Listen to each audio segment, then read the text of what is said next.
again, I'm so excited to be here and to have the privilege to have been invited to you all.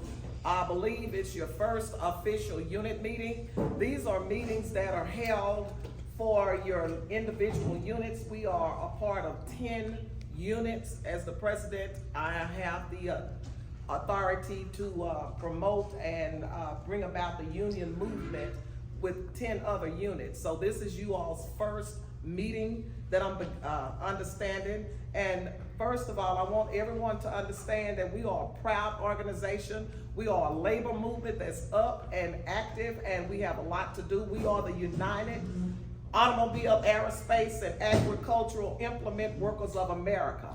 If you know anything else, that is who we officially are. Ask yourself a question. What do you want to be known for? When you think of Texas, you think of Texas as the Longhorn State. When you think of New York, you think of the Empire State Building. You probably think of Times Square. If I have anyone from Louisiana, you guys are known for your gumbo, you're known for your Mardi Gras. These are things that symbolize who we are. And as United Auto Workers, we are known for the 1935, 36, 37 sit-down strike.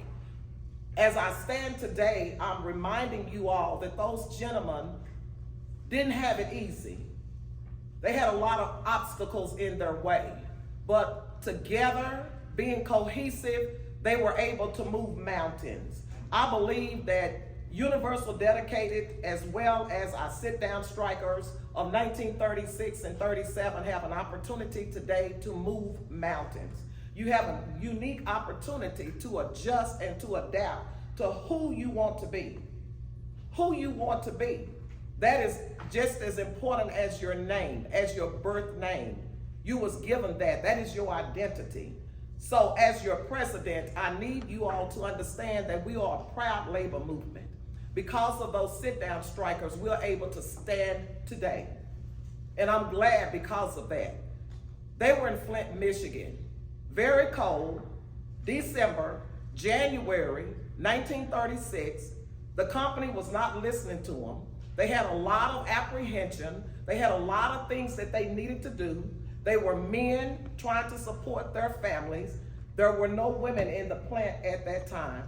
So these men wanted to finally be heard.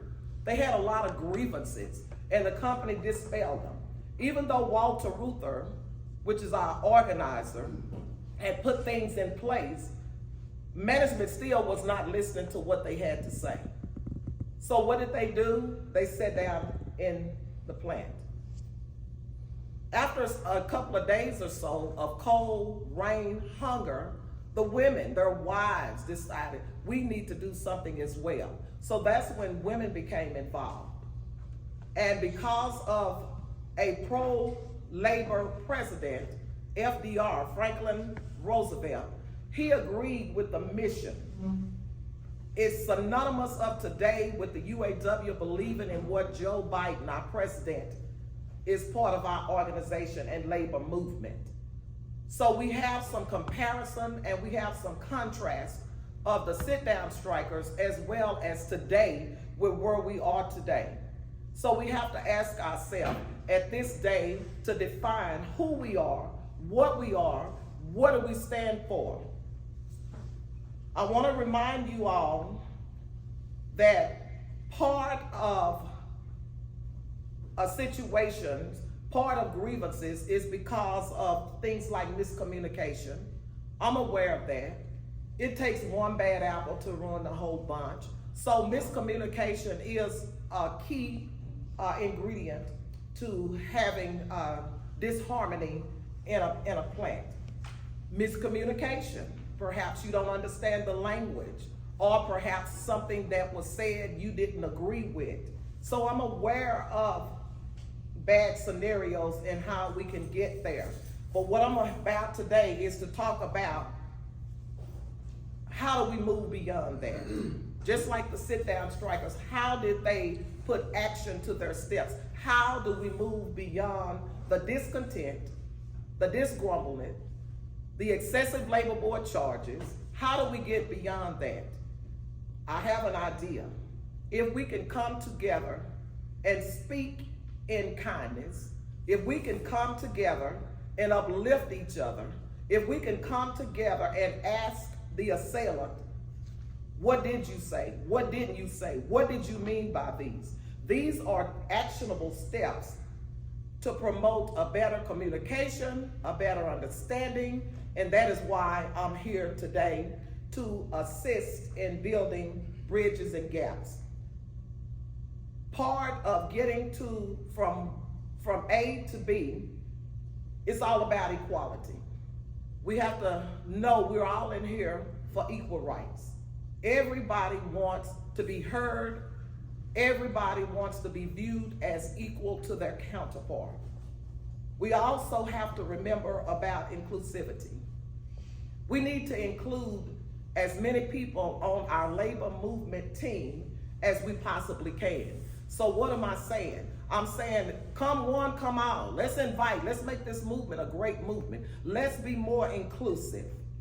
And my third actionable step, I want to empower you guys to know that you have a right to govern and that your decisions matter. So I'm not taking anything lightly. I don't want anyone to feel disenfranchised, but as a labor movement team, as a group, with kindness, with respect, with inclusivity, we can get to where we're trying to get to. But it's gonna take communication.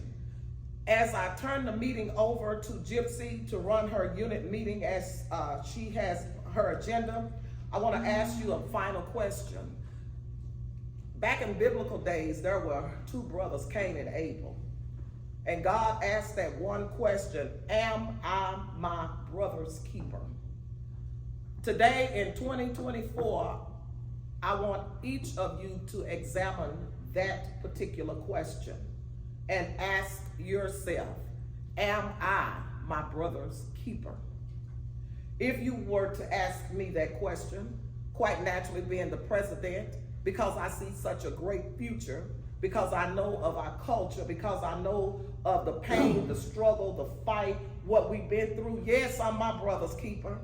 And if I want to move it in another direction, I'm my sister's keeper. So yes, I am. I stand today because I have a responsibility. I don't stand here alone. Because of others' blood, sweat, tears, sacrifice, I'm able to stand today. So we didn't get here alone. We didn't get here autonomously.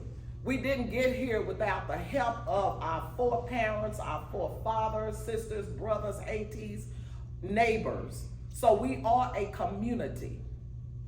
A community means that we want to grow, we want to develop, and we want to enfranchise people to know that they have a right to have a seat at the table. Again, am I my brother's keeper? You have to look inside yourself to know, are you standing alone? Because I can tell you it's very lonely at the top. Are you standing as a group to try to come together to have better communication, to have more harmonious treatment of each other? Because if we don't figure it out, guys, how we're gonna bridge this gap, we're gonna fall, and we're gonna fall hard. I don't know about you, but I won't be on a failing team. We've come too far, we put too much in it, and I'm just asking that you all search your heart, your mind, come together, bring your grievances, give Sandra Boughton an opportunity to do what you need to do and ask poignant questions that you really want solutions to. So with that being said, Gypsy, you have the floor.